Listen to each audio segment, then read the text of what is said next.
All right, we're going to spend a moment looking through some more financial information. We're going to take a look at Nike today. And in terms of Nike, we're going to look at their balance sheet. But just, again, quick reminders looking when you first get out to a company on Yahoo Finance. You can see a lot of things that tend to be kind of interesting. You can see their stock price up here. This is our pre-market trading since we're still before 9:30 in the morning here while we're filming this video.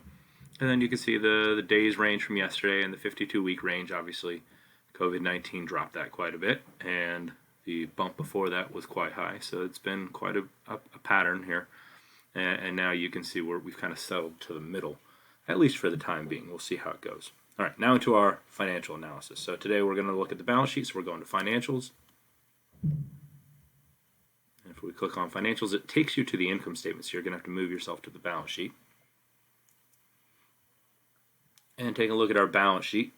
Again, important information. The purpose is simply to prove the accounting equation. So there's our total assets down here, 23 billion. And then there's our total liabilities and equity, 23 billion.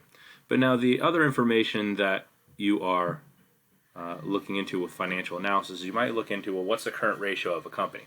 Well, if I'm going to do a current ratio, I'm going to take the current assets there. So there's all the assets that I'm going to use up or turn into cash within a year. And I'm going to subtract the current liabilities. Again, current assets, use them up within a year, turn them into cash within a year. Current liabilities, you're going to pay off within a year. So there's our current liability. So to get my my working capital, I'd take my 16,525,000,000 and subtract my 7,866,000,000.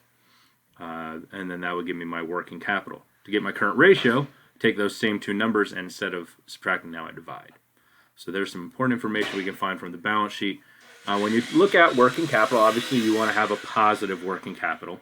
And you think about, well, what does that mean? If I have a positive working capital, it means I have plenty of cash to cover my debts here in this next year. So I can do whatever I want with it.